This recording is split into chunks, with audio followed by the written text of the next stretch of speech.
Magandang hapon. Mabibilis na balita kasabay ng uwian, hapunan at pahinga. Mga up-to-date na balita ngayong araw ng Biyernes. Garantisadong mabilis lang to.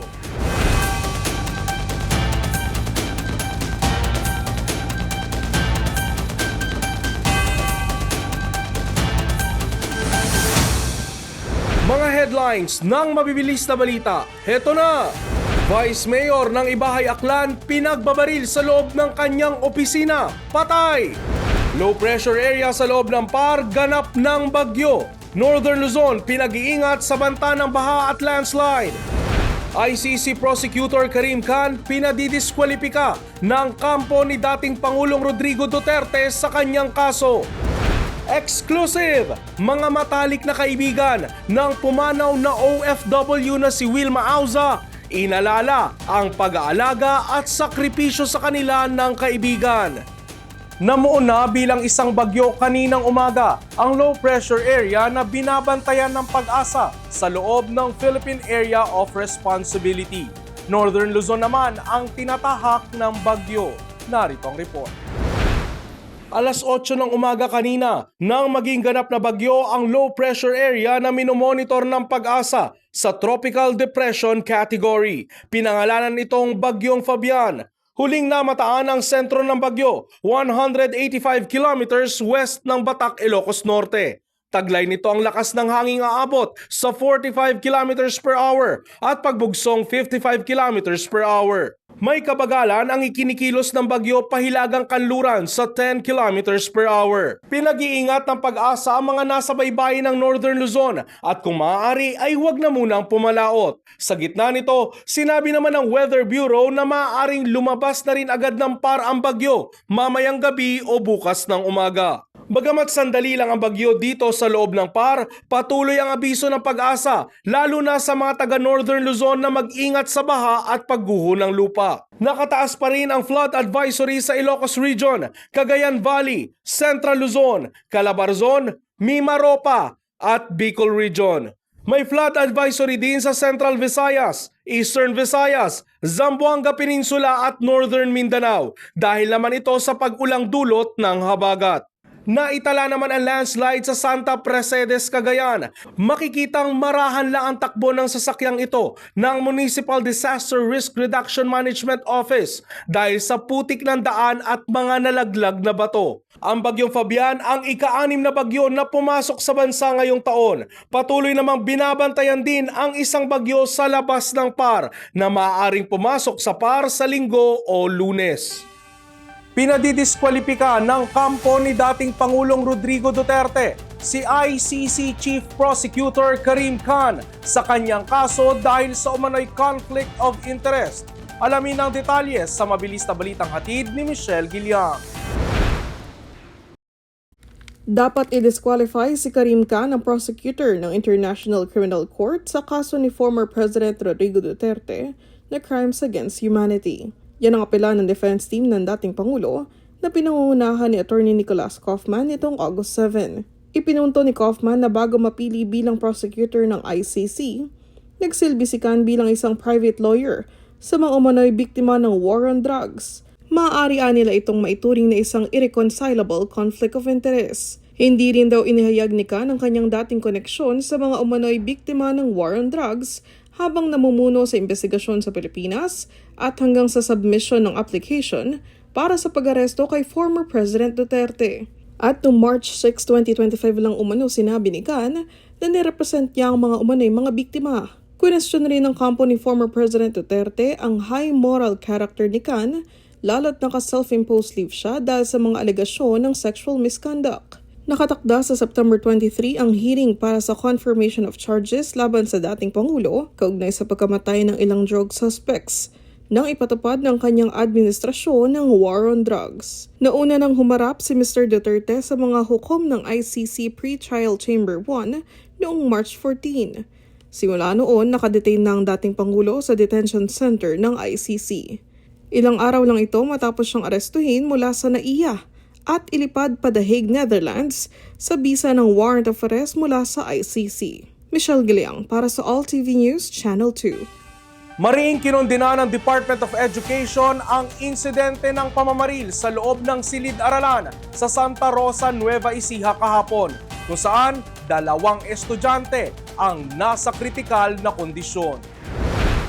Sa inilabas na pahayag ng Department of Education Central Office at DepEd Schools Division Nueva Ecija, mariin itong kinondena ang nangyaring pamamaril sa loob ng eskwelahan. Anumang karahasan sa loob at labas ng paaralan ay hindi pinahihintulutan at hindi katanggap-tanggap. Bibigyan din ng psychosocial support at critical incident stress debriefing ang mga mag-aaral at staff ng eskwelahan na apektado sa insidente. Sa investigasyon ng Nueva Ecija Police Provincial Office, pinasok umano ng sospek ang loob ng silid-aralan ng 15 anyos na biktima. Bumunot ito ng revolver at binaril sa leeg ang dalagita bago nito binaril ang sarili. Patuloy ang investigasyon ng otoridad sa motibo ng pamamaril sa biktima at kung paano nakakuha ng baril ang sospek.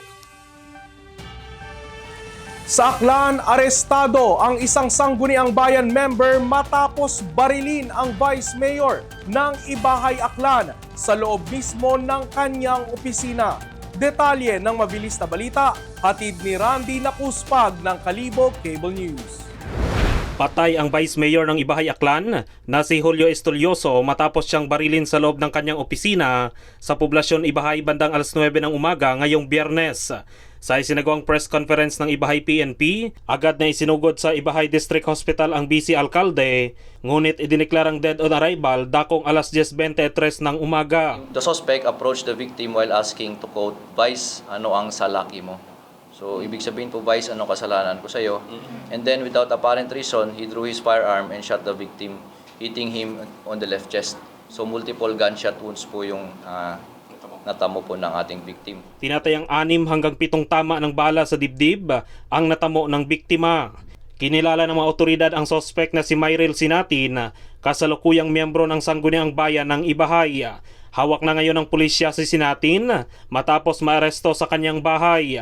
Wala pang inilabas na pahayag ang pamilya ni Estolioso o ng lokal na pamahalaan ng Ibahay hinggil sa insidente. Patuloy naman ang investigasyon ng kapulisan at SOCO para malaman ang buong detalye ng insidente, kabilang na ang posibleng motibo ng pamamaril.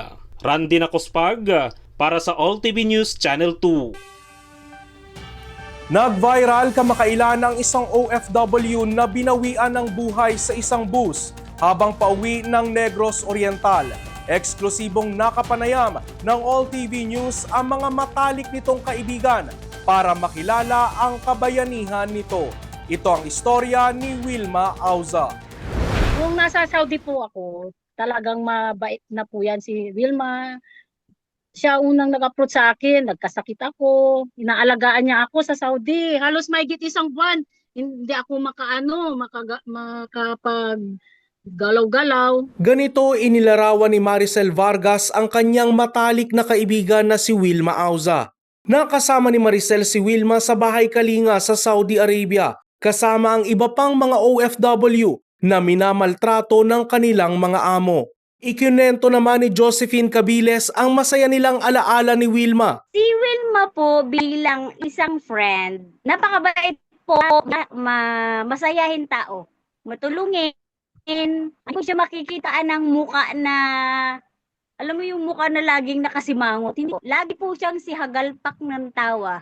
Siya po yung taong ganun, hindi mo siya makikita ng lungkot sa muka kahit may problema. Sa Saudi rin nakasama ni Josephine si Wilma na parang naging ate na niya. Kaya laking gulat nila nang biglang lumutang sa social media ang nangyari sa kanilang kaibigan. Na-shock po ako kasi hindi, sabi ko nga sir nung may nag-send sa akin, no, hindi ako maniniwala hanggat hindi ko nakikita yung muka. Kasi nakasubsob siya. Gusto ko yung proof na yung mukha niya talaga. Susurpresahin sana ni Wilma ang anak bit-bit ang mga pasalubong nito galing Japan. Pero hindi na ito umabot sa Dumaguete at binawian ng buhay sa bus.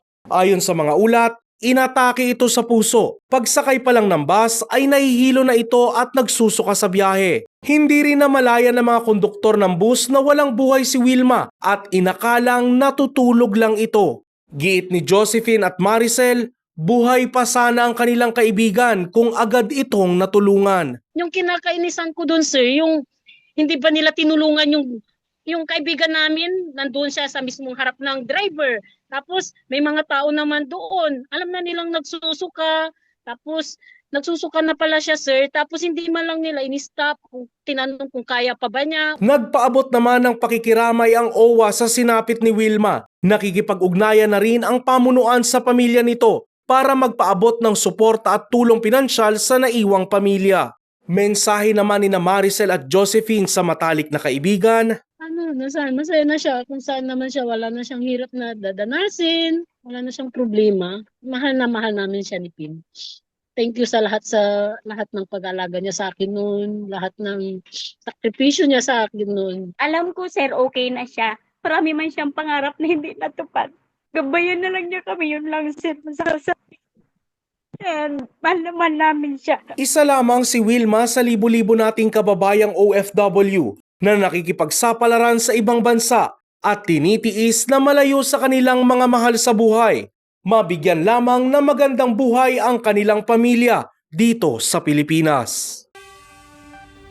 At yan ang mga up-to-date na balitang nakalap ng All TV News ngayong hapon. Para sa iba pang balitang mabibilis, bisitahin ang aming website, alltv.ph/news. I-like at i-share din ang All TV News PH sa Facebook at YouTube at makinig sa All Radio 103.5. Mapapakinggan nyo na rin po kami ngayon sa Spotify. Ako si Ralph Lopez. Happy weekend!